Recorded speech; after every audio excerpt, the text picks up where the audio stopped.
Praise God. So we were an amazing studies of God's amazing grace. Yes, brother, we shall start. Okay, so we had a good break. Amen. Yes. Amen. Refreshed. Yes. Refreshed. Thank you, Wearing the Jesus. victor's crown.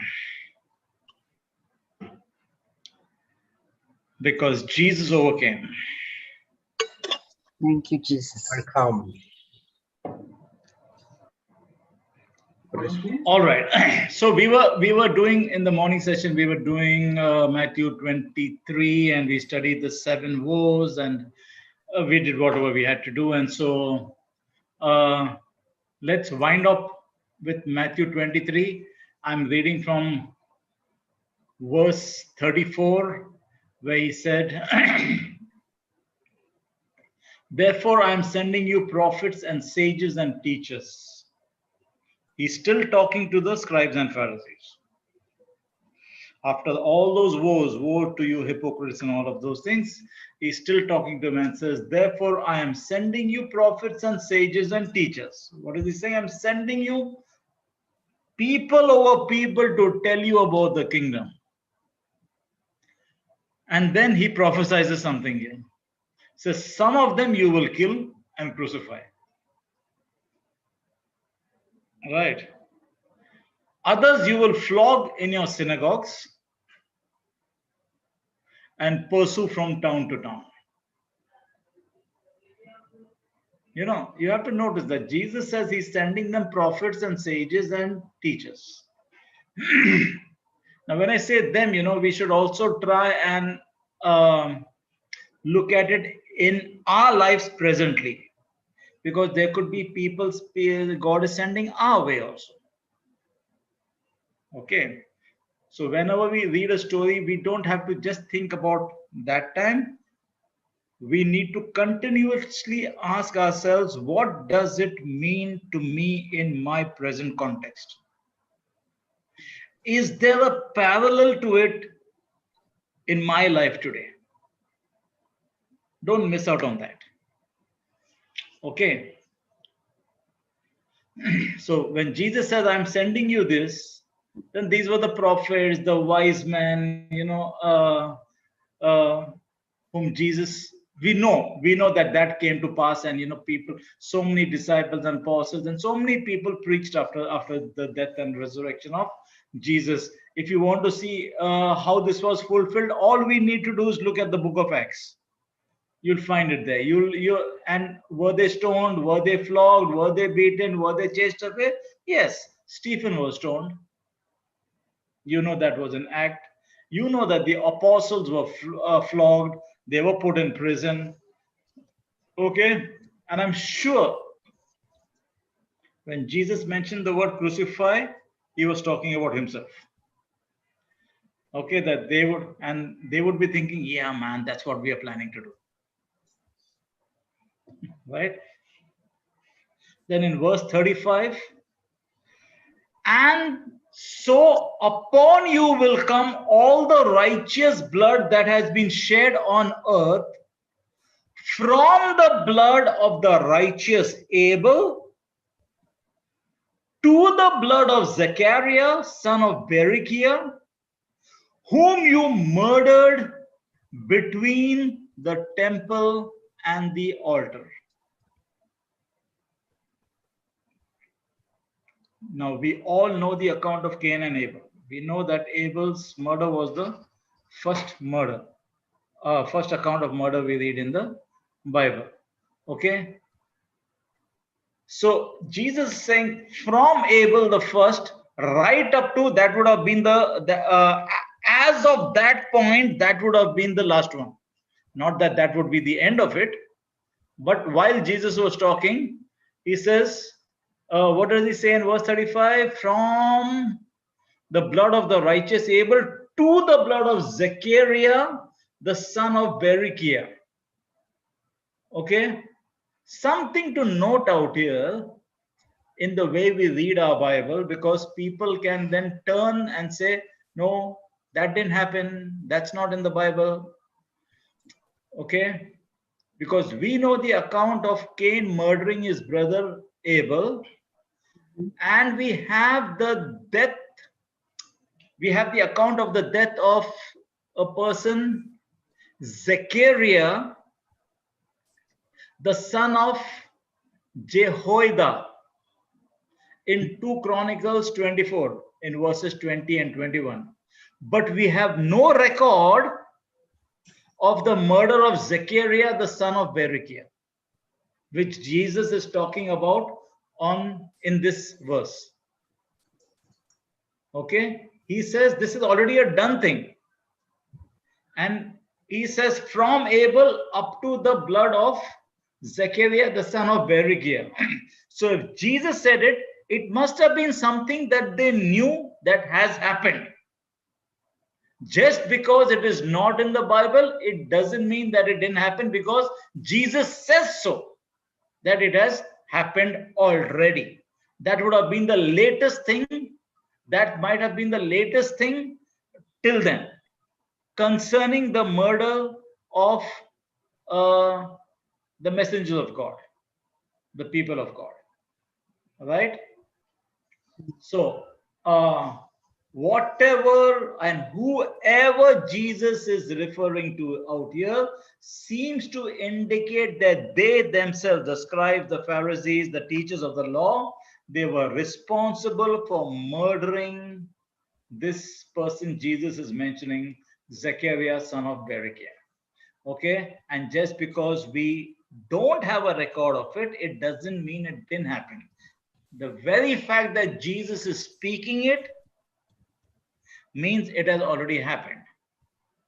Okay, because it is as though Jesus is starting from the first murder right up to the last murder, that is this Sequeira, before he himself would be murdered by them. And we know that they crucified Jesus and killed him. Okay, so the teachers of the law and the Pharisees and all, they were outwardly very respectful for the God's prophets, who stood for righteousness, but inwardly they were murderers. And Jesus is not trying to hide this fact. He's openly telling them that. In fact, as Jesus is speaking, we know that they were plotting to murder him. Okay, it was never the Romans against Jesus. It was the self-righteous leaders. Okay, and then the last verse, truly I tell you, all this will come on this generation. Is that the will of God? No. But it is something that they are succumbing to.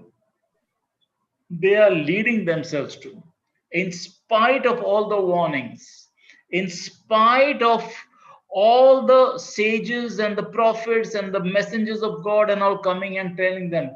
Okay, so basically there is no mistaking what Jesus is trying to say out here. He's saying the whole Jewish nation is going to be responsible or held accountable, and we know that later on, you know, then AD 70, the destruction of Jerusalem and all of those things did take place. So we have seen that the 7 woes that we just saw, that Jesus is pronouncing declarations on these leaders, and he's talking about the future misery that they can expect, because the stubbornness of these sinners to whom he speaks is going to bring about a judgment to be feared.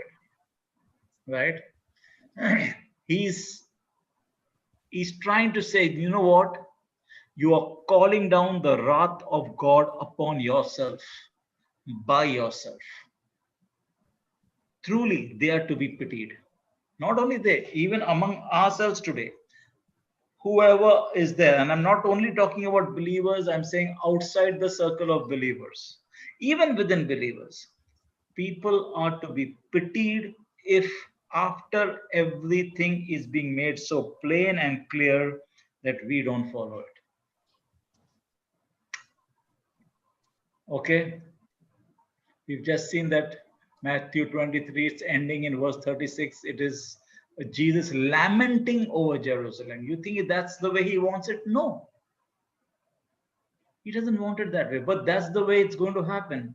He's speaking from a divine perspective. He's mourning on how he was right there and he could have protected the people, but they refused. They refused. This is the, and understand, this is, if you will notice the Gospels in Matthew 23, this is the end point of Jesus's public ministry.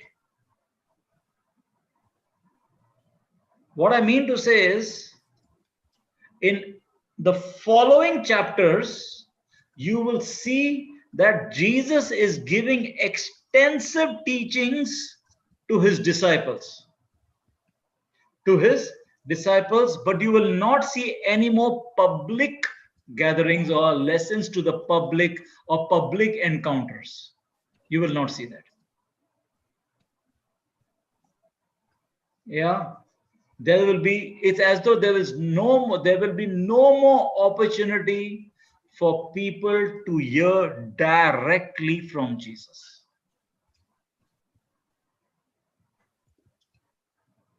Okay, the city would have soon experienced the horrific wrath as the protection of God is taken away. Is God taking away protection? No, it is we who move away from the protection. The protection is always available, but by our free will, our disobedience, like they did in that time, we can take ourselves away from the protection. The next time, only in Matthew 23, this is the final public, at least in the scriptures, this is the final time where he's giving a public discourse or having this thing in public. Check it out. After that, if I'm not mistaken, he has only spoken to his disciples. And so that tells me that, the next time that he will speak to the people of Jerusalem openly is only when he will return the second time in Revelations 19, 11 to 15. But this time he's not coming as somebody to pay the price. This time he's coming as judge and king. Right? So what can we conclude from this? Bible is full of warnings, loving warnings, I would say, right? Like, don't live a double life. Like over and over again, you are being called to live a life in Christ.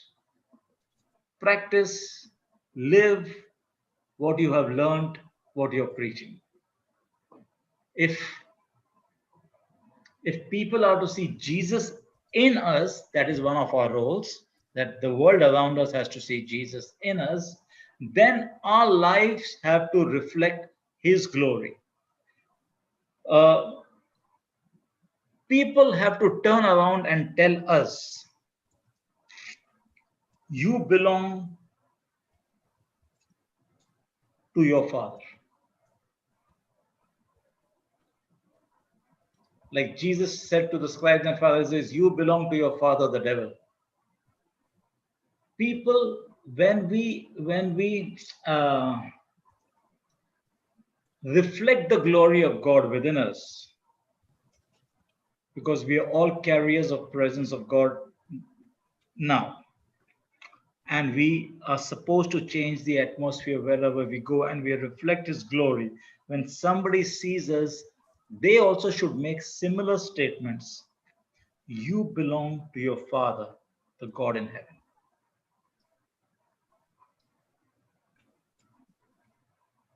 You belong to Jesus.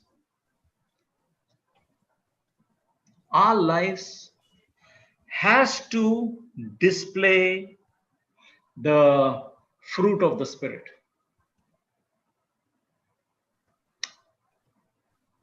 Then you can say you belong. Right?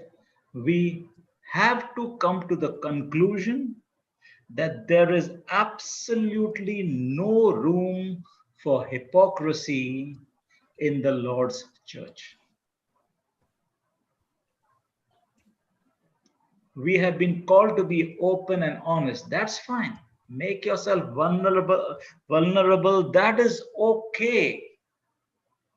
But trying to be somebody, show that you're somebody whom you're not, thoughts are different, open actions are different, that is something that Jesus is against.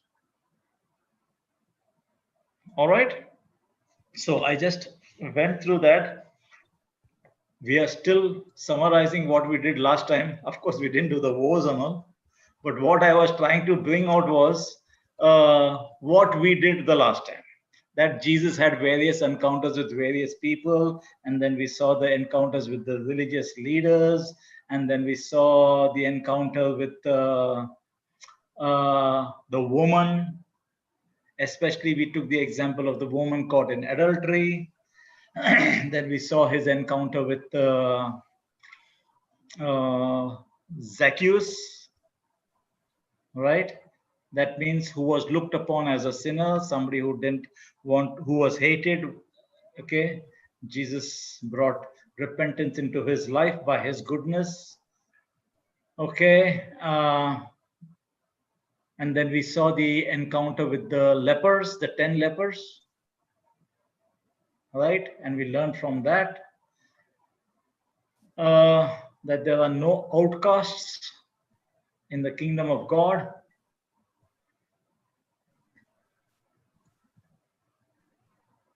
So in the time that we have, then let's continue to we are still trying to see that how Jesus looked upon at the law. We don't have to get into discussions. We don't have to get into debates and, opinions of peoples and all of that. We just look at Jesus. We know there are moral laws. And if we love, out of our love stems our obedience to what is important to God. Because what was actually made for relationship was converted into a religion. Let's just talk about a little bit about, let's answer this question. Is Christianity a religion or a relationship? Now, religion, if you go and Google it, it is defined as the belief in and worship of a superhuman controlling power, especially a personal God or gods. In that respect, Christianity also is a religion. Okay, you can be classified. But practically speaking, there is a key difference in Christianity that separates it from every other belief system. The difference is relationship. Okay, if you look around you, most of the religions are man-centered, right? Any relationship you have with God is judged on how man behaves. That means on man's works, you judge it. Okay, most of the religions are built upon the concept that man can reach a higher state of being through his own efforts. You'll see that in anything around you. Okay, man makes the effort. Man will make the effort, and the deity is the beneficiary of man's efforts, of man's sacrifices, of man's good deeds. Right? So some will call it, oh, I'm attaining nirvana. Some will say, this is my paradise. Because of what I did, this is my higher state of being. Right? So basically, man is rewarded for strict adherence to whatever his religion prescribes. Don't you see that commonly? You do. In that regard, Christianity is not a religion. Because Christianity is a relationship that God has established with his children. His children didn't establish. God established the relationship. In Christianity, God is the instigator and man is the beneficiary. Just the opposite. Right? For example, in Romans 8 verse 3, it says, for what law could not do in that it was weak through the flesh, God, sending his own son in the likeness of sinful flesh, and for sin, condemned sin in the flesh. God's doing completely. Bible states very clearly, there is nothing a man can do to make himself right with God. Okay? There's nothing. You go to so many, Isaiah 53:6, Isaiah 64:6, you have Romans 3:23, 6:23, all of them. Okay. According to Christianity, God did for us what we could not do for ourselves. Praise God. Okay. For example, in Colossians 2:13, it says, when you were dead in your sins and in your uncircumcision of your flesh, God made you alive in Christ, in spite of how we were. He forgave all our sins.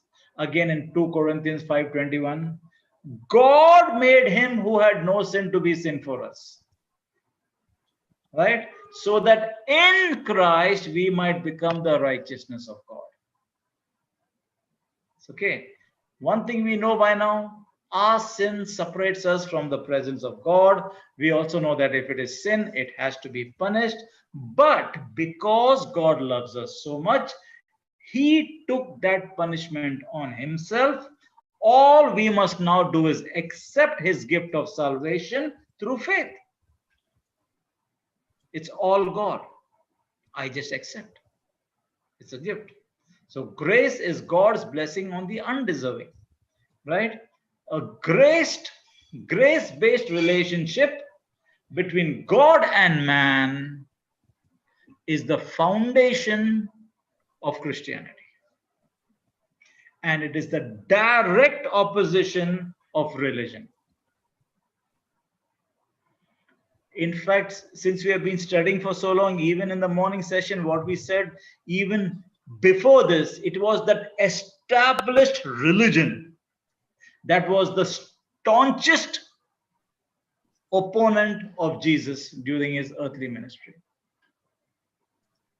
It's like one man stood alone and there's this whole thing in front of him, religion. And he's standing against it, right? When understand this, when God gave his law to the Israelites, what was his desire?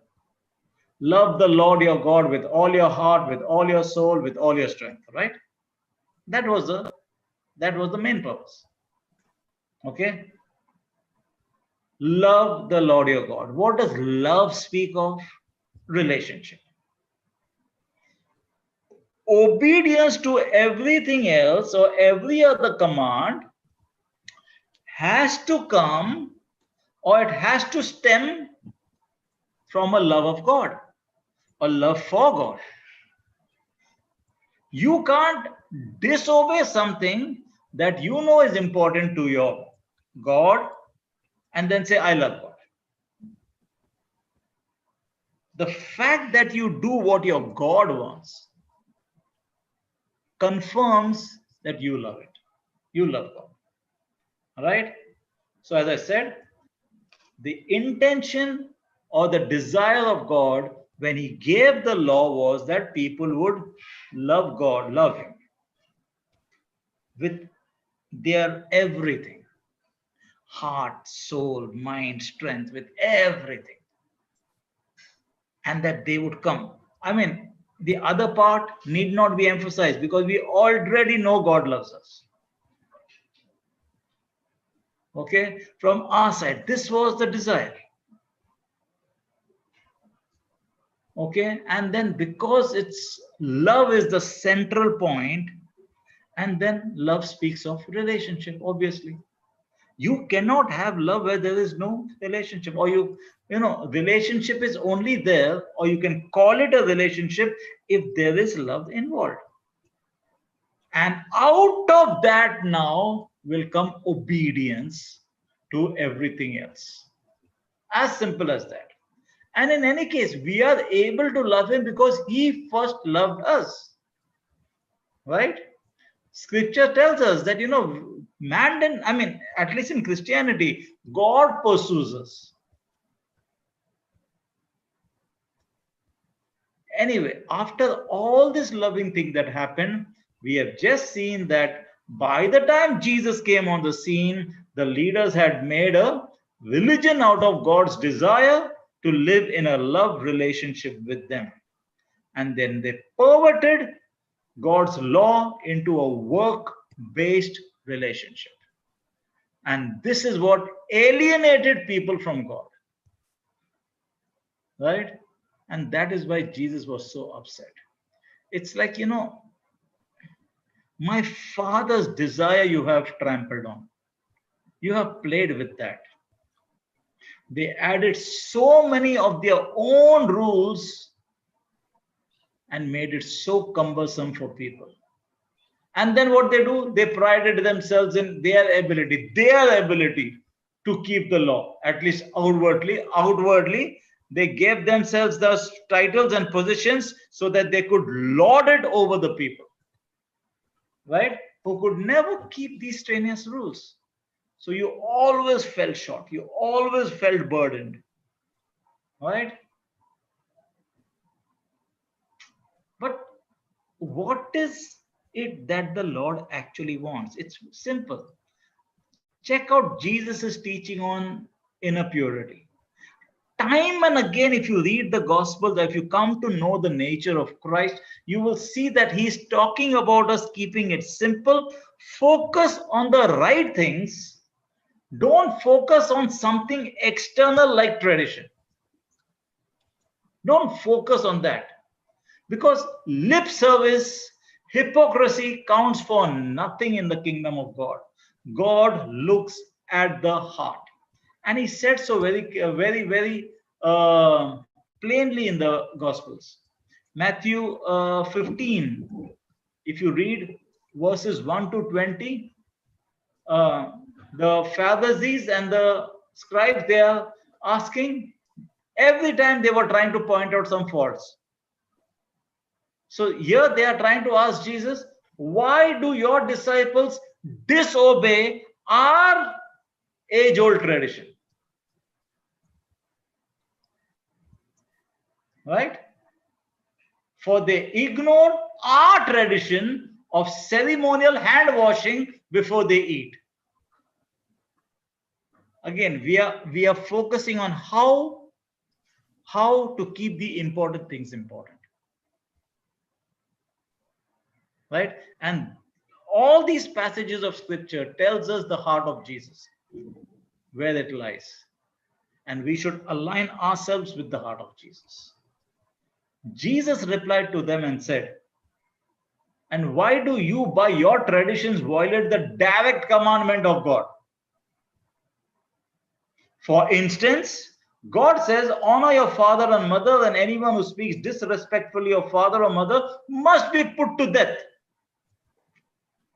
But you say it is all right for people to say to their parents, sorry, I can't help you, for I have vowed to give God what I would have given to you. Lot of hypocrisy here. In this way, you say you don't need to honor, they don't need to honor their parents, and so you cancel the word of God for the sake of your own tradition. Remember, see Jesus' words. He says, your own tradition. Your own tradition. You hypocrites, Isaiah was right when he prophesied about you, for he wrote, these people honor me with their lips, but their hearts are far from me. That's why I'm emphasizing on this point that, if you're doing something for the sake of doing it because it's going to be a tick mark activity, it's out of the way for the day, you'd rather not do it. Because then you're wasting time. These people honor me with their lips, but their hearts are far from me. Their worship is a farce. For they teach, we've taken this in the morning session, they teach man-made ideas as commands from God. Very clear. Then Jesus called out to the crowd and says, come and hear. Listen, he says, and try to understand. It is not what goes into your mouth that defiles you. You are defiled by the words that come out of your mouth. So because probably the leaders in that time, the teachers of the law, might not have been used to being spoken that way, the disciples came to him and asked, do you realize you offended the Pharisees by what you just said? Okay. And Jesus gives a classic reply. He says, every plant not planted by my Father, by my Heavenly Father, will be uprooted. What does this teach us? For me, the revelation is everything that has not come from the heart of God, it has only come from the opinions and traditions of men. You know what? Just check it out. You focus and keep it simple. Just keep it. Is this from the word of God? Is this what God actually means? Is this the heart of God? Anybody who by their opinions tries to elevate something as though God has said it, reject it. But you can only do so if you yourself have the word of God in your heart. Every plant not planted by my Heavenly Father will be uprooted, so ignore them. So Jesus is not giving any thought to something that is useless. They are blind guides leading the blind, and if one blind person guides another, they will both fall into the ditch. Then Peter said to Jesus, explain to us the parable that says people aren't defiled by what they eat. And Jesus is like, don't you understand it yet? Anything you eat passes through the stomach, goes into the sewer, but the words you speak, they come from the heart and they defile you. For from the heart comes evil thoughts, murder, adultery, all sexual immorality, theft, lying, slander. These are the things that defile you. And what is this? This is the law. Do not murder, do not cheat, do not have adultery, do not covet. All this is the law. If you love God, you will obey the law. Not that the law is saving you, not that the law has any power over you. I'm just saying that, now that you are in grace, now that you have been redeemed by the blood of Jesus, now that you have accepted Jesus as your Lord, God, and Savior, now that you have God's Spirit living inside of you, now that you have the Word of God available to you openly, right? There is no excuse to not obey it. That will be your nature today. Okay? Eating with unwashed hands will never defile you.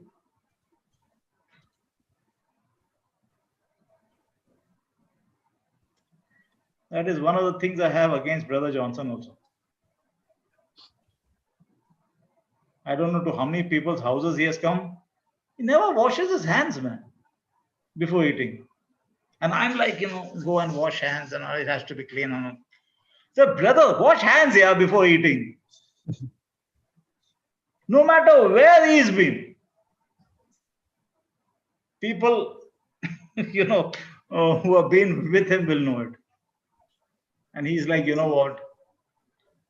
Years ago, when I used to have these factories, and we would work a lot with all our hands and all, our lunch hours and all would be very short. So, no time to even go and wash hands. We were used to be so hungry, we would just attack, and that habit just stayed. Okay. Anyway, I am not calling anybody to not be hygienic. Please be hygienic.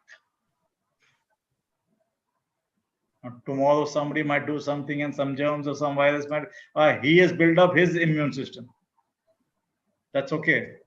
And then you say, no, Brother Sudhir, he said something, don't wash it. I never said don't wash hands. I didn't say.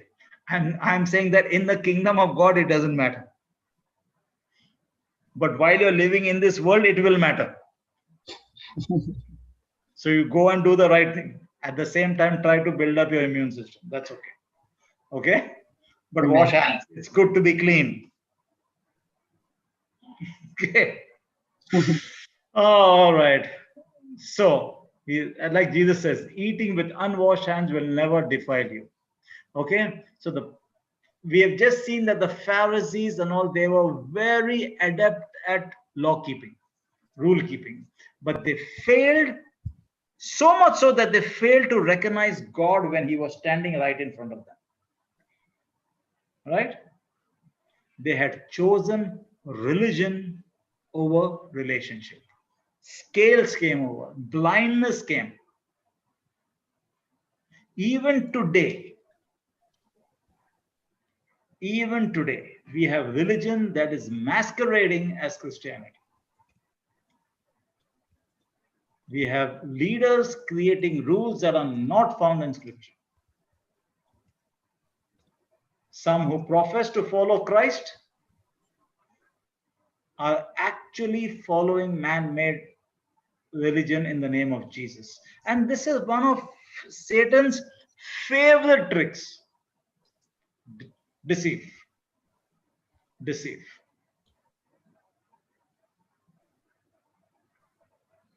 And that's why Jesus was so upset with the Pharisees, because they were keeping people out of the kingdom of God. That was so sad. Holiness, obedience to the scriptures is important, but they should be evidences of a transformed heart, not a means to attain it. Once your heart is transformed by your faith in Christ, by you reading the word and all, holiness and obedience will spring out automatically. And that will be the evidence that you have a transformed heart. Isn't it? We know from the scriptures that God wants to raise us to such a standard that it even says, be holy as I am holy. Hey, that's God. How can I be as holy? It says, you strive. Don't worry about it. But there is no pressure. There is no burden. Nothing's going to happen. Right? But that should be my desire. 1 Peter 1:16. He wants us to grow again in grace and knowledge. He wants everybody to know about the grace available. He wants everybody to grow in knowledge. 2 Peter 3:18. Right? But we do these things. Why? Because we are his children. And we want to be like him now. We don't do these things to earn his love. His love has always been there. It will always be there. Right? So Christianity is not about signing up for a religion. It's about being born into the family of God. It's a relationship. Remember, an adopted child has no power to create an adoption.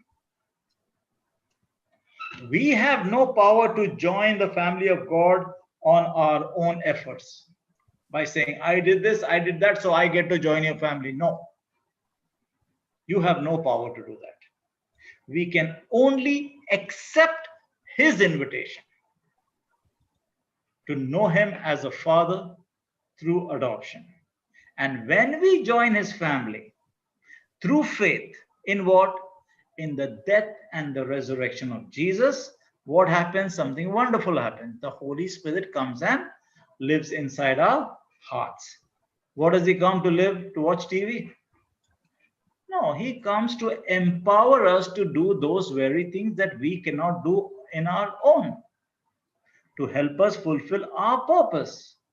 He is there to live like the children of the King, to help us live like the children of the King. He is not telling us to try and attain holiness by our own strength, like religion tells us to do. He says, just crucify your old self so that his power can live through us. Be born again, be changed. This is a different nature now, right? Like Paul says, I am crucified with Christ, nevertheless I live, yet not I, but Christ lives in me. And the life that I am now living in the flesh, I am now living by the faith of the Son of God, who loved me and gave himself for me. It's a different thing from what I used to live. Like in Romans 6:6 it says, knowing this, that our old self has been crucified with him, that the body of sin might be destroyed. It's over. The sin nature is gone. And henceforth, we should not serve sin. Okay? God wants us to know him. He wants us of our own free will to draw near to him, to pray to him, to love him above everything else. That's not religion. That's a relationship. We have seen that when God gave his law to the Israelites, it was out of God's desire to live in a love relationship with them. We should not forget this. Law was not, obey or else. It was never meant for that. It was for them.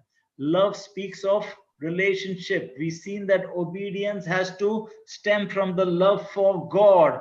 And then we've seen that sadly, what was supposed to be so simple was made very cumbersome because they kept adding to that. And that is what we say, that, man-made laws are there. We don't need to adhere to that. Okay. In fact, in 1 Timothy 1:8, Paul makes it very clear. He says, we know that the law is good. People have spoken about the law like, it's something that is done away with and we don't even have to look at it. If I don't look at the law, how I will come to know where I'm standing? Because the Bible says, by law you will know your sin. Right? In 1 Timothy 1:8, Paul says, we know that the law is good. We are always saying this, the law is good, it is holy, it is perfect, it is God's standard. If it is God's standard, I don't just put it in the garbage, right? So he says in 1 Timothy 1:8, we know that the law is good if one uses it lawfully.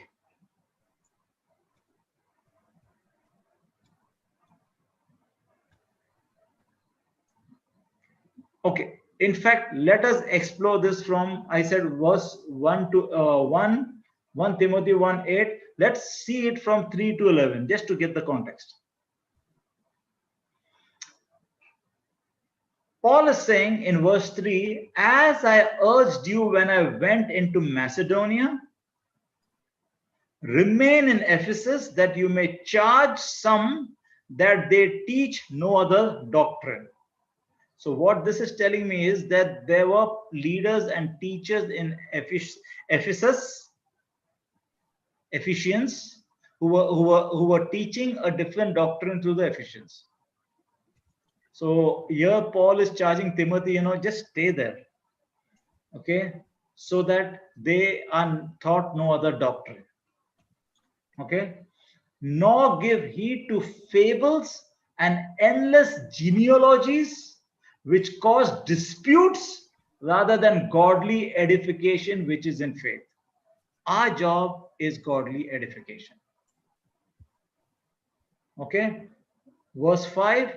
Now the purpose of the commandment is to love from a pure heart, from a good conscience, and from sincere faith, from which some have strayed and turned aside to idle talk, desiring to be teachers of the law, understanding neither what they say nor the things which they affirm. You're getting the context of what's happening there? And then he goes on to say in verse 8, but we know that the law is good if one uses it lawfully, knowing this, that the law is not made for a righteous person, but for the lawless and insubordinate, for the ungodly and for sinners, for the unholy and the profane, for murderers of fathers, murderers of mothers, for manslayers, for fornicators, for sodomites, for kidnappers, for liars, for perjurers, and if there is any other thing that is contrary to sound doctrine, according to the glorious gospel of the blessed God, which was committed to my trust. Anyway, so Paul is saying that the law is good, but the law can be mishandled. Okay?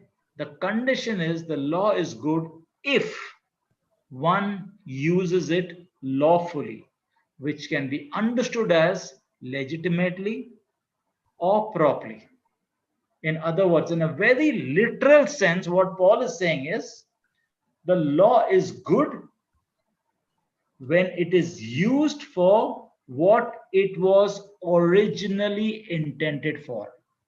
Look at the purpose for which that law was put in place. Okay? The law of Moses was of great benefit when it was used properly, but the false teachers in Ephesus, they had mishandled it or illegally used it, or I don't know, they were just causing some problems in the church there. Okay? And that is why this passage that we just read from 1 Timothy 1, 3 to 11, it is explaining the difference between the correct application of the law versus an illegal use of it. Paul's point is that the law was meant to make us aware of our sin, not to draw us into legalism.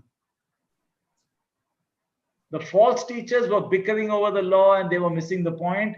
And that we have seen that it was all coming from people wanting to be leaders, wanting prestige, wanting high places and all of those things. And then Paul is listing down all of these sins that are parallel to the 10 commandments we have just seen out there, showing how the law is there to convict such people of sin, and so that once we convict them of the sin, we can tell them what the real gospel of Jesus is. Right? Again, in Romans 7:12, Paul says, the law is holy and the commandment is holy and just and good. It's all good. It's all good. It's just that it's not binding on us. We, of our own accord, we follow it. It will be our natural reaction to our faith in Christ.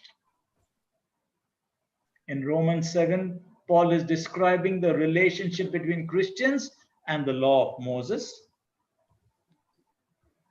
There is no such thing for us as, obey or else. No, we don't have that anymore. He is describing the relationship between the law and human sinfulness, because we died spiritually. Remember, we are all dead in Christ and we were raised together with him. We are seated in the heavenly places. A different realm is our reality. We live in two realms at the same time because of what Jesus has done for us. It's up to us which realm we make dominant. You're getting my point? I know it's tempting and it's easier to make this physical realm more dominant because we live in it physically with our senses, and that's how we are come. But we need to train ourselves in such verses where it is said that, we are seated in the heavenly places with Jesus Christ our Lord. We are in this world as Jesus is. We need to continuously focus on these kind of verses because right now we are seated in the heavenly places with Jesus Christ in the unseen world. We need to start making that world more dominant, more real. Okay? There is no Satan in that world.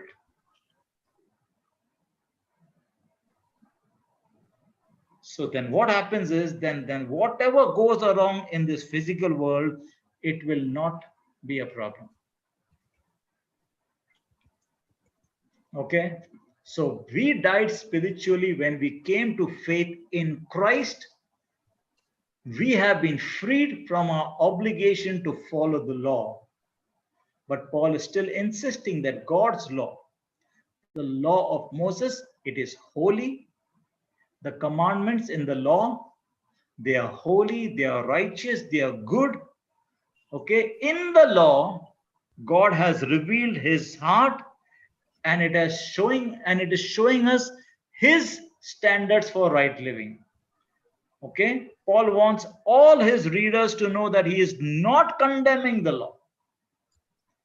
The law reveals to all who try to follow it how sinful we are, and no matter how good our intentions are, we will always feel the need of deliverance, that we could never have kept this. Thank God for Jesus. And so we place our faith in Jesus. There's no fear involved today. All right? Paul thought how the law, God's commands,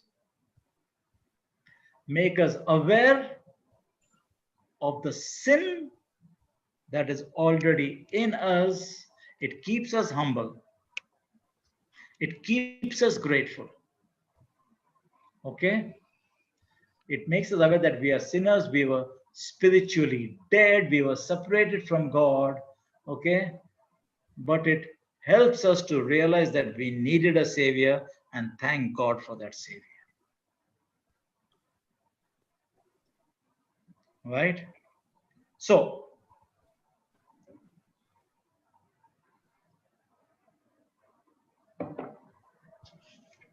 we were onto that. We are still onto that topic of, how man has messed it up. What God has kept simple. Man made rules, and we need to recognize it and not be guilty of not following it. Man made rules. Okay. Because a lot of people are in bondage because of the leadership they submit to. Now, if the leader is great, he's word-based, great. Awesome. Still does not absolve us from our responsibility to read the word for ourselves, to seek out the Holy Spirit, to get the revelations in the word. Right? It does not absolve us. But so many people follow so much. I remember one instance, and sad to say, it just happens within so many factions, even within the Christian world, right? You see something as plain as and obvious, and because you have been indoctrinated, what your physical eyes are seeing, you will still say no to it. Like I spoke to you all last time about Gulshan Esther, right? Who Jesus miraculously healed the Pakistani girl. She was crippled from birth, lost her father. Remember that last time I spoke to you about Gulshan Esther? It's a very Yes. small book. I mean, if somebody wants to download it from somewhere or get it, it will be great. She wrote 2 books. The Tone Veil, and then followed it up with Beyond the Veil. And I happened to read Beyond the Veil first years ago. But it amazed me, her story. What a testimony. Now, some of these people, they don't even have to preach. All they need to do is talk about what happened to them. That's all. And people will fall in love with Jesus. Gulshan Esther. Read it if you get it. It's not like this huge thick book. It's a very thin book, both of them. So one is called the Tone Veil, the first one I think, or whatever, and then the second one I think she followed it up with Beyond the Veil. Gulshan Esther. If you can read that, it's great. What I'm trying to bring out is people have seen her in the wheelchair, crippled, can't do anything. Okay, father died. She asked why, never knew about Jesus. But then this whole thing happens and the room lights up and Jesus is standing with whomever out there and calls her to him and she's completely made okay. In fact, I've seen her. She came to Dubai once. Years ago, somebody from one of our group only somehow managed to bring her. By then she was pretty old, but again all she did was give her testimony. That was enough. I mean, to see her in the flesh after having read a book was good. So to fight against the system because she experienced it, it was okay. But I'm talking that people around her within her family have seen what has happened. But because of how you have been brought up in your own tradition, it can stop you. People wanted to kill her within her own family.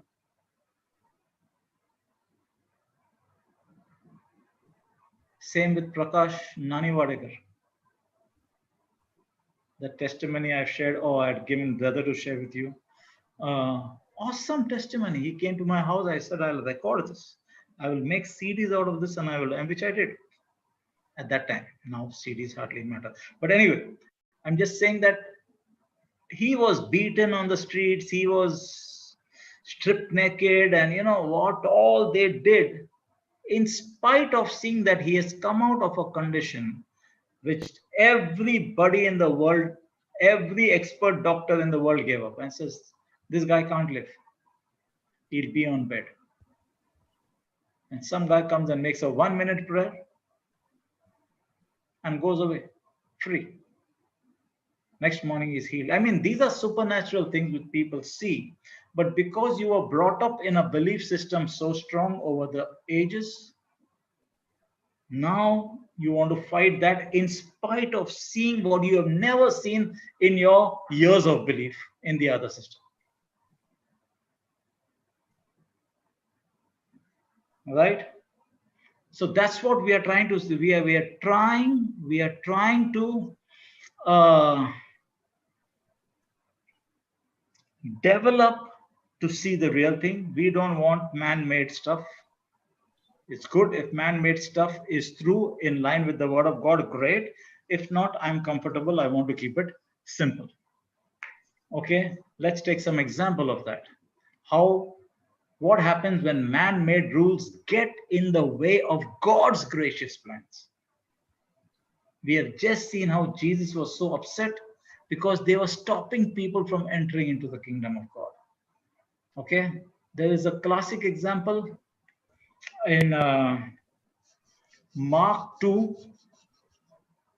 You go through it later, but we'll be studying this, and then I think it will take us to 12:30, half an hour from now. Mark 2, verse 23, right up to Mark 3, verse 6.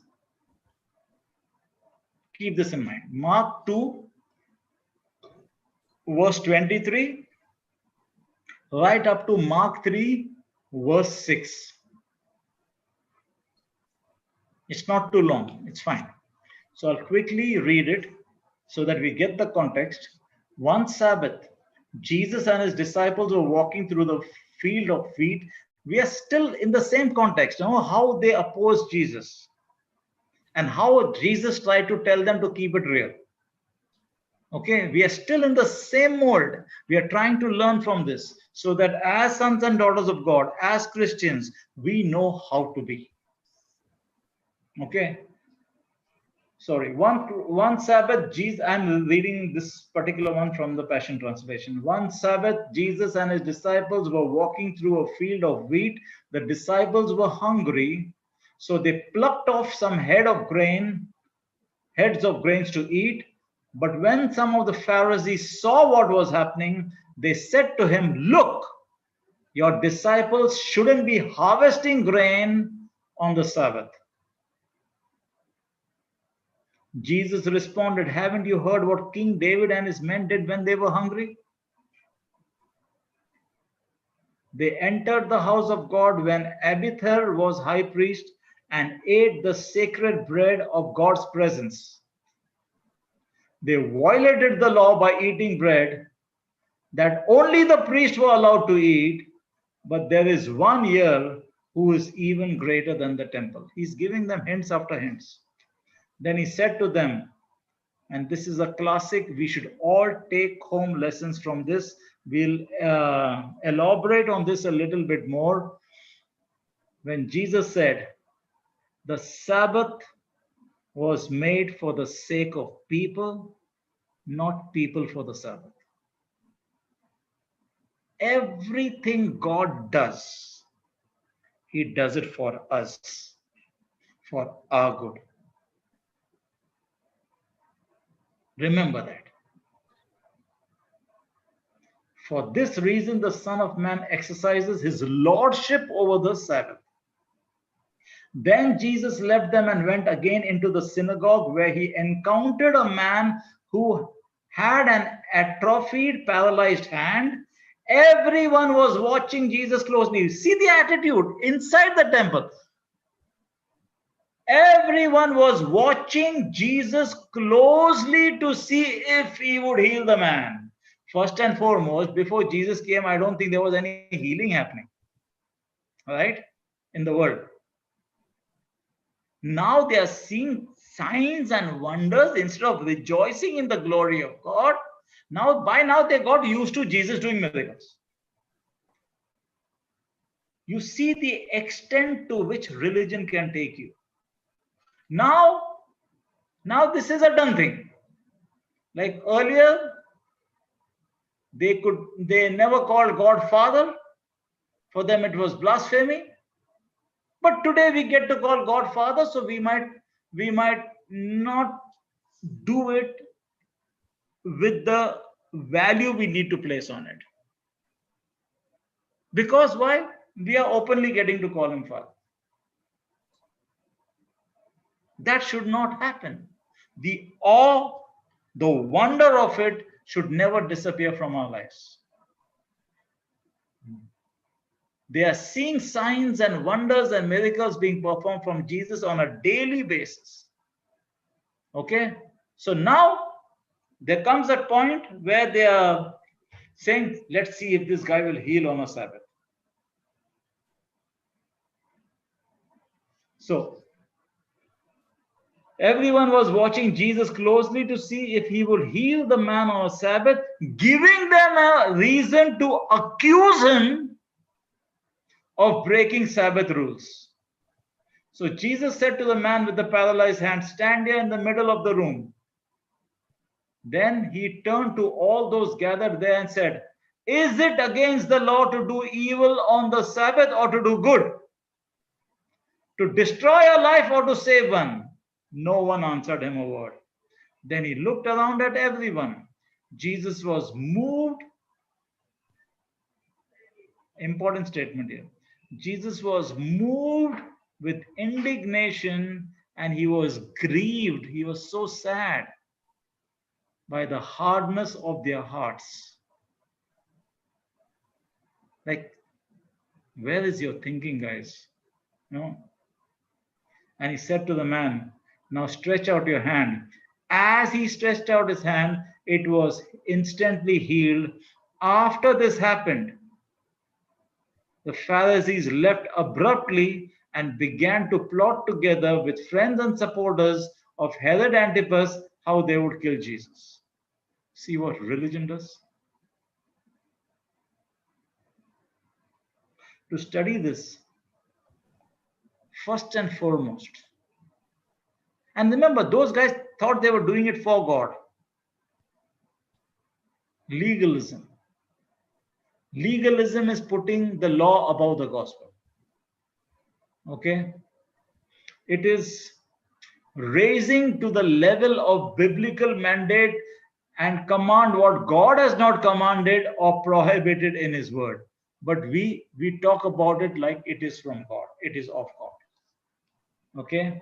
We take our traditions, we take our preferences and you impose it on others as though the Bible said to do so, where the Bible has not said anything of the sort.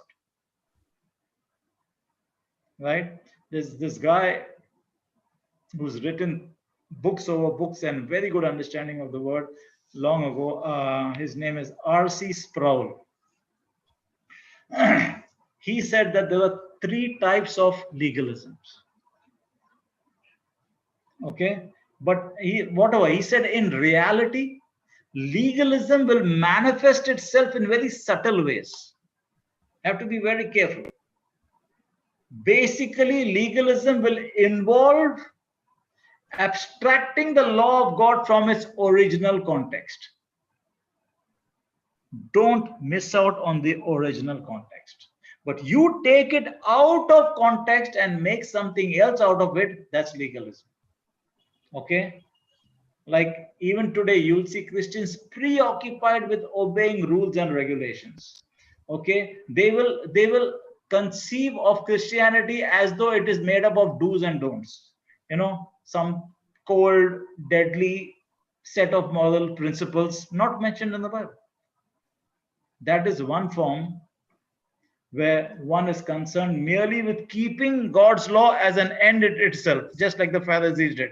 I did this. Okay? Can you imagine such a state within a family? You can't do that, right? I obey. That's it.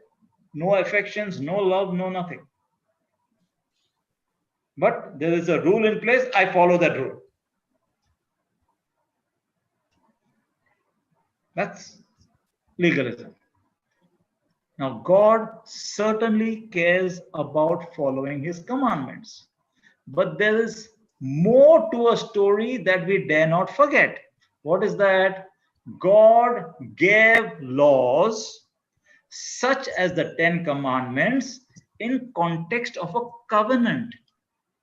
Even today, you and I are in a covenant. Jesus did what he did in love. He sealed this new covenant in his blood. It's permanent, right? Everything was done in the context of a covenant.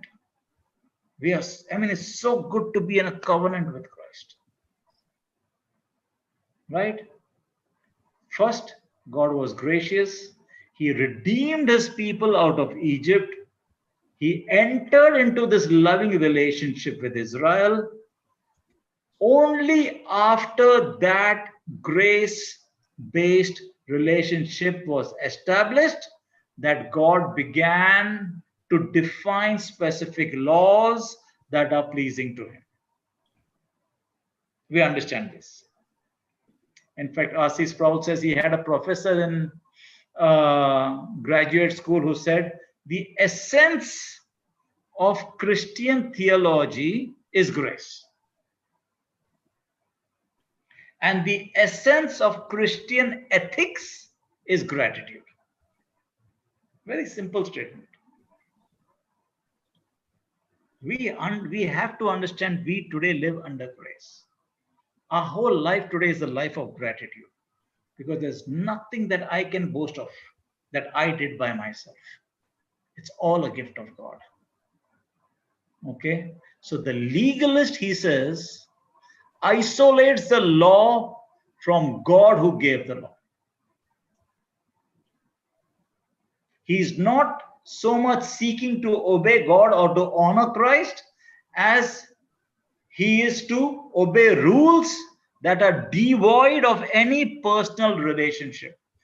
If there is anything within Christianity that is subtracting the relationship part of it, then that's pointless.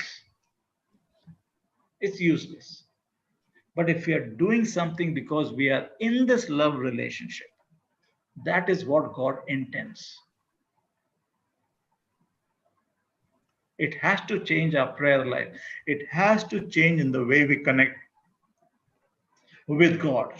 If I do something mechanically, taking away the relationship, but only doing because there's a rule in place, then there's no love or joy or life or passion in that.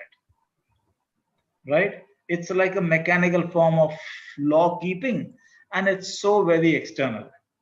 Okay? The legalist, we can call him that, focuses on obeying bare rules, but he is destroying the broader context of God's love and redemption in which he gave the law in the first place. Let this be between us because we love each other. Right? Second type, you must understand that the New Testament distinguishes the letter of the law, that means its outward form, and the spirit of the law. Jesus always asked us, Paul always asked us to follow the spirit in which the law is put in. Don't go for the letter of the law. Okay, this is the way I'm saying, okay, I'm done. Tick mark. Right? Because this kind of legalism divorces the letter of the law from the spirit of the law. It obeys the letter, but it violates the spirit. We are looking, like for example, he gives an example. He says, how does one keep the letter of the law, but violates its spirit? He says, suppose a man likes to drive his car at the minimum required speed limit, irrespective of the conditions prevailing on the road at that time under which he is driving. Okay, so let's say if he's on the highway and the highway, the minimum speed limit posted is, I'm saying minimum because on highways you have some minimum speed limits, is 40 miles an hour. Right? In Dubai, we have minimum speed limits on certain highways where you can't go too slow because then you're holding up traffic at 60 kilometers an hour, which can go up to 120 kilometers an hour. Okay. But let's say in the broader world, there's this interstate highway and there's a minimum speed limit put of, let's say, 40 miles an hour. That is what it says. Okay, so this person will now drive at 40 miles per hour, no more, no less. He will not break the rule by going under that. Right? Now, he will do this if it's going to be raining, if there's going to be, there's conditions in which by doing so it's going to put others in danger. Okay, because when you're driving, you're going to use your good sense to know when to slow down, right? When to speed up, when to slow down, so that you don't skid off the road at all because it's raining. Now the road is slippery or whatever it is. But this one will insist. It's like saying 40 miles per hour is the limit. I'm going to go at 40 miles per hour. I don't care about anything else. So although now he appears to the external observer as one who is very obedient, okay, or in his civic obedience, because it states so, this obedience is only external. He doesn't care about the law. Why the law was put there in the first place? The law must have been put there in the first place so that you don't disturb the others. You don't create a pile-up. There's an intent for which that law was put. But you're taking it in a different context. You say, I will follow it. Now I don't care. Nobody can blame me because, you know what? I didn't break the law. Stick to why the law was put there in the first place. It is obeying the externals while the heart is far removed from any desire to honor God or the intent with which God put that law in place in the first place, right? That's what the Pharisees were doing. So they were like, they are confronting Jesus because he's healing on a Sabbath, right? They were concerned with obeying the letter of the law, but they were avoiding anything that might look like work to them.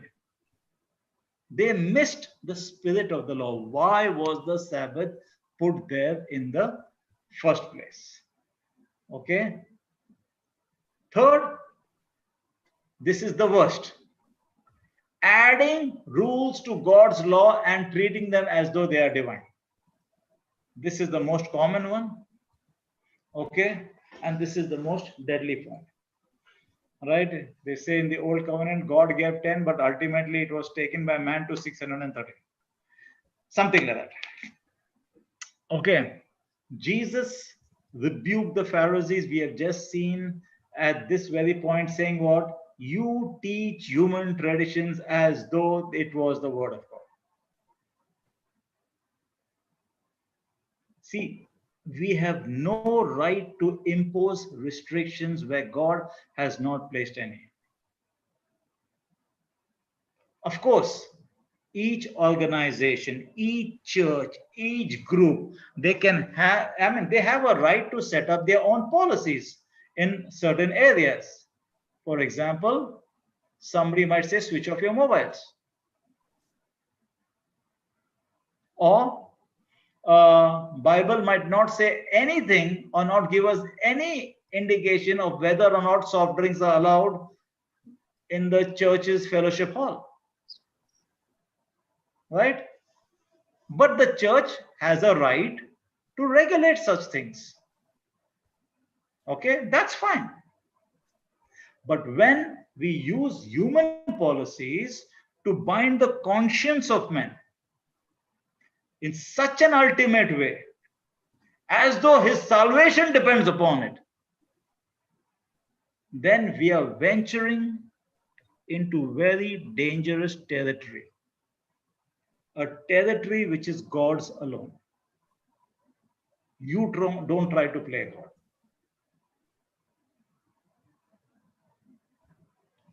Many people think that the essence of Christianity is following the right rules. Even rules that are extra biblical, that means not in the Bible. Okay. I've seen people who are massively strict about the way they do stuff. Okay, like, the Bible does not say whether we can or cannot play cards while eating dinner or having a glass of wine while having dinner. Right? We can't make these matters the external test of authentic Christianity. That would be a deadly violation of the gospel because it would be substituting human traditions for the real fruit of the Spirit. We come very close to misrepresenting Christ in this way. We always need to think that when a third person who is not a Christian looks at us as a family of Christians, what is he taking away from that? We need to think in that way. It may or may not be in the Bible, but is it bringing out the love of Christ? Is it bringing out the essence with which we were made to be Christians? Is it making that person feel like, hey, this is wonderful. I'd like to be part of this culture. right? Or somebody saying, no, don't do this, okay, we don't, all of those things. Then they'll want to get off your house very quickly, right? God has given liberty. We should not enslave people with man-made laws. We must be very careful that we fight this form of legalism. The gospel is calling us to repentance, holiness, godliness. Because of this, a lot of the world finds the gospel offensive. But woe to us, I would say, if we add unnecessarily to that offense by distorting the true nature of Christianity by combining it with legalism. Right? Christianity is concerned with morality, yes. Righteousness, yes. And ethics. But we need to be very careful that we can easily make the subtle move from a passionate concern for godly morality into legalism if we are not careful. I do certain things because of this reason. This is my way of showing my love for God. But if I'm doing it because if I don't do so, or if I do so, then I'll be in or away from the love of God, then I've got into legalism. Do whatever you want within the context of the relationship. But if you notice legalism, it is looking for shortcomings in others rather than self. It is looking for what is wrong in somebody else's life so we can criticize that and we can condemn them rather than looking into the life of people to see what is right, what is going on good in their lives, and to commend them and to encourage them. We have a wonderful example of the Holy Spirit who is never condemning us. In fact, the Bible says no condemnation for those who are in Christ, but it's beautiful that he convicts us. He tells us, you're way better than that. You did great out there. You're going the right way. You're doing good, son. You're doing good, daughter. We do the same. We encourage each other. We build them up. Right? Legalism will reinforce feelings of spiritual superiority, and it was like, I am the man. It will be man-centered, not Christ-centered. It focuses more on external behavior, not on the internal issues of the heart. And the worst, and this you will find it very prevalent, this I don't, you don't form of religion. For example, some say, I don't dance, I don't do drugs, I'm too good. I don't go to the movies, I don't have immoral sex, I don't even cuss, I don't smoke, I don't drink, all of that. Or we can say, you don't use the right Bible translation even. You only have to use this translation. But you don't do it. You don't dress properly. What else is there? You are not singing the right kind of music. You're not tithing. Right? It goes on and on. You don't properly respect the Lord's Day. I mean, this can go on and on. We can just add to this list so much. Right? So,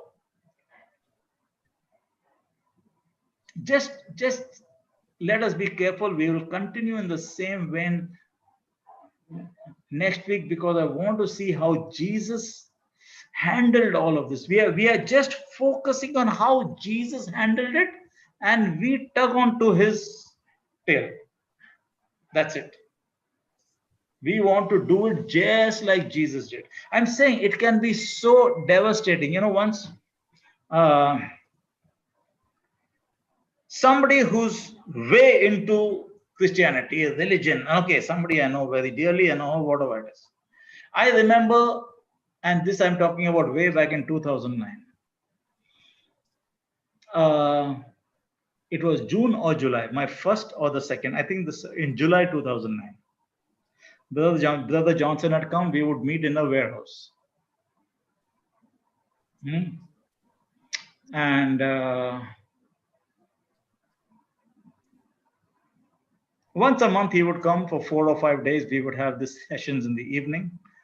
And regular churchgoers, I mean, you must see that they do morning to evening. They wake up, maybe they do the morning prayer, they get up, after that do this, grace before meals, grace after meals, going for mass, going, you know what I mean, right? Everything, maybe even cover their hair, all of those things. Everything is like God.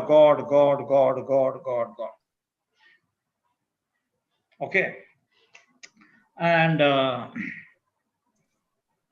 there was this wonderful session going on, and some of them would refuse to come for Brother Johnson's meetings. And I had just tasted the word earlier, so I went, I loved it. It was brought out in the sweet manner that I've never heard it before, and all of those things. So, even on a Friday, they would have prayer meetings and this meetings and that meeting. And I didn't know much. And it was like some of them, in spite of the time that they had, they would do something religious, but would not come for Brother Johnson's meetings. So initially, I didn't know anything. And so let's say I sat in their car and we go out anywhere, and I would say, man, this guy has come, and he spoke about this, and it was so lovely, it was so good, it was so awesome. I mean, they would look at me pretty rudely, and I initially did not understand it, but I came to know the vibes I'm getting is not right. Now, people needed to be excited about my excitement, knowing the kind of person I was. Right? Knowing the kind of person I was, going here, going there, pubs, this, woman, whatever. So, if somebody is in Christ and you see somebody's life transformed by the word, that should elate you, isn't it? That wasn't happening. In fact, then they came to one, no, you shouldn't be going there. I said, what? Why? No, that's outside the church. And I did not understand this. I said, Christ is being preached, the word is being preached, lives are being changed. Then why wouldn't you want this to happen? So it did. I said, I'm sorry, but I know what I'm getting over there. Okay. So they would refuse to come. One day it so happened, I think in July 2009, others had no other problems. Be it Hindus or even within Christians who are not very religious, who are not very churchy, they had no problems. We are not doing anything. Come on, we'll go. It was good. So a lot of people came. One day, a couple, very close to me. Okay. The wife came in, but the husband stayed out. Wife came in after having refused many times. And it was a great session, and people were, really enjoying the word, and they were falling in love with Jesus. And it so happened, and people are like, praise the Lord, hallelujah, this is great. There was so much joy around the place. No morose faces, no that sad faces you see in church normally. I always wondered why people are so sad in church. Like it should be a happy place, right? But Yes. every time everybody's like, shh, shh. No, don't do this, don't do that. You're in the presence of God. I mean, it felt like such a morgue, right? But yeah, it all felt very joyful, and it's like paradise. It was like heavenly. And while she was there, and we had a great group we were all childhood friends, in fact.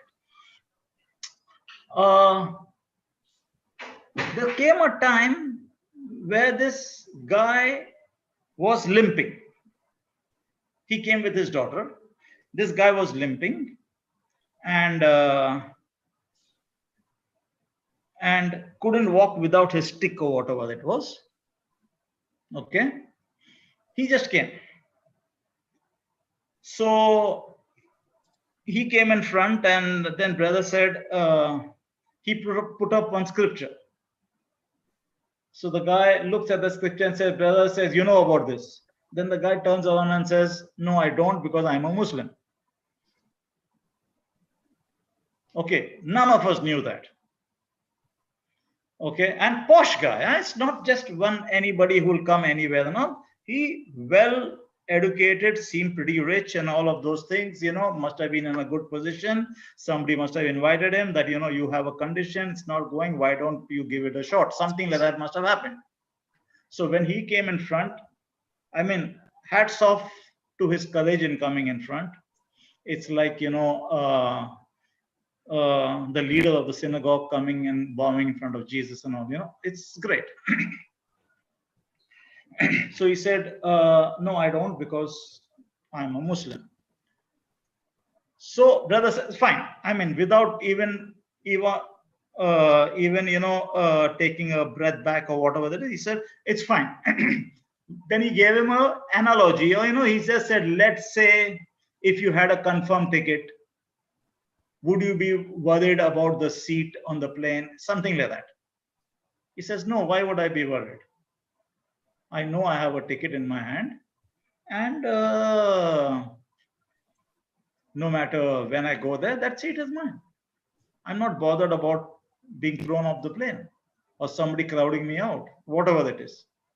He says, yeah, so this is the word of God. It's confirmed. If this is what it says, then that's what it is. That's what brother was trying to explain to him concerning his situation. He accepted that. And then he says, this is what the word of God says about your situation. Can you take it as a confirmed word, And he took it. And then he said, okay, then walk. Take off. And he was like completely healed. He walked up and down. His daughter is seeing it, and people are clapping, and everybody is rejoicing, and she is clapping, and she is observing all of this. Right? That, this is what it is. The love of God. It doesn't matter where you are. Okay, that happens and the session gets over. Session got over. We all go back home and I get a call. Please don't tell anybody I came there. I'm saying, it's fine, I won't. And then the next time she didn't come again. I mean, I didn't go forcing. I'm just saying that it didn't happen. And then again, no, you know what? That is outside the church. You should. But I said, you saw it with your own eyes. God demonstrated something practically. A sign was performed there. And you're still saying what you're saying? That's it. No, you should not. You should not go outside of the church. You should not do this. That is the way it is. I said, but it was from the word of God. It was just no point saying anything. Legalism. Just came to my head, that incident from way back. How it can catch people in its trap. making it all about man-made traditions and not about the God who put the law in place. Sorry, I've gone 6 minutes over my time. We'll continue in the same vein next week. Okay. Thank you, Brother Sudhir. Okay. Praise God.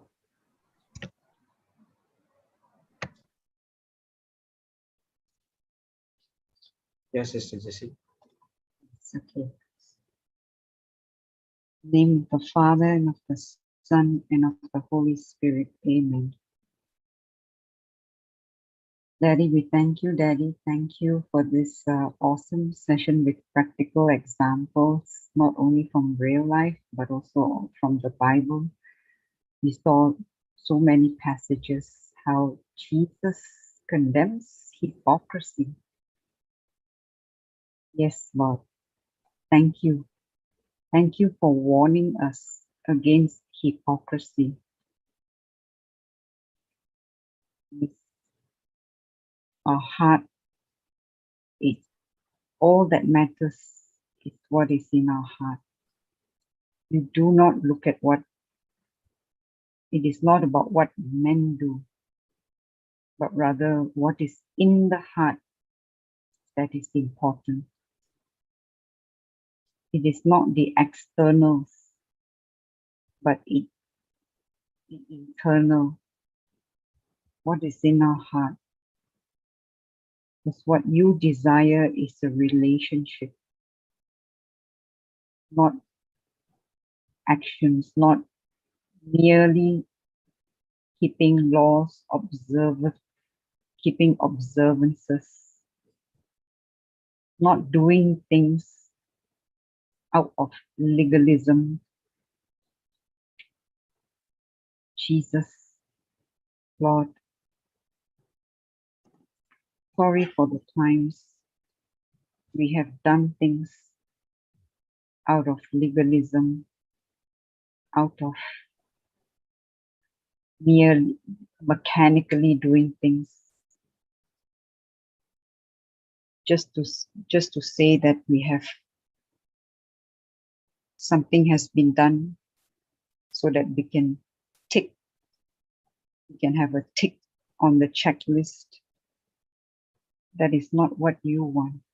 You came to establish a relationship with us. You could see how you were hard on the religious leaders of those times,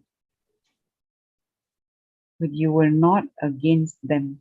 You were not against the leaders, but you were against the system in which they were operating in. For your word says, seek ye first the kingdom of God. And this is the system that you have established for us. A system that flows, that everything we do should flow from our spirit, where you have poured your love in abundance into our heart. All you want is love. And we can only love because you have first loved us, as we saw in the first letter of John, chapter 4, verse 19. You first loved us because you loved us first. And from there flows our love. Your love flows through us to others. Thank you, Jesus. Thank you for your heart of love, for your heart of compassion, your mercy, and grace. And thank you for teaching us that it is your love that purifies us, your blood that cleanses us. Nothing we do of our own. And this, what we do, stems out of a relationship, like how you spend time with a father. You spend time with your Heavenly Father, who is also our Father. Today we get to call him Abba. We get to call him Daddy, Papa, because of you. And thank you for this relationship that you are teaching us. From the gospel, we can see how you lift out that love relationship. Thank you, Jesus. Thank you for modeling that perfect relationship that you have with the Father. We are called to be holy, just as God is holy. You are holy. Thank you. Thank you for teaching us the truth, for revealing to us more deeply of your love. Thank you that thank you for transforming us every day as we submit to you. Yes, Lord. We make a decision every day, every moment to submit to you, to your word, to your instruction, and to remind ourselves that we are the righteousness of God in Christ Jesus. Because we have been made righteous, we carry your nature. We have your nature within us, and it is out of this transformed nature, this new nature that we have, that you have put into us, that we know who we are, and we live that out in the name of Jesus. We thank you, Jesus. Thank you, Daddy. Thank you, Holy Spirit, for moving us always in the direction, in the path that you want us to walk. And thank you, Jesus, that you are always instructing us and teaching us in the way that we should go. And you are always guiding us with your eyes. In Jesus' name, we thank you for Brother Sudhir, Brother Jude, and everyone, every participant who is here today, and those who will be listening. Thank you that you have blessed us and you continue to mold us. We thank you that you continue to mold us and transform us as we renew our mind. You transform us into the image into the image of your Son, Jesus. Thank you for this ongoing transformation by the power, the work of the Holy Spirit. We thank you, we praise you, we glorify you, we worship you, and we honor you, and we revere your holy name. In Jesus' most glorious and mighty name we pray. Amen, amen, and amen. In the name of the Father, and of the Son, and of the Holy Spirit.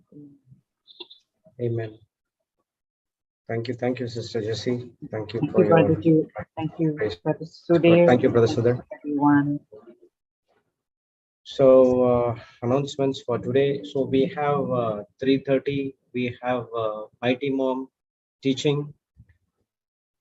6:30 we have Couples for Christ. And today Malayalam teaching will be at 9 o'clock. Sorry, it's 9:30. Okay, Malayalam at 9:30.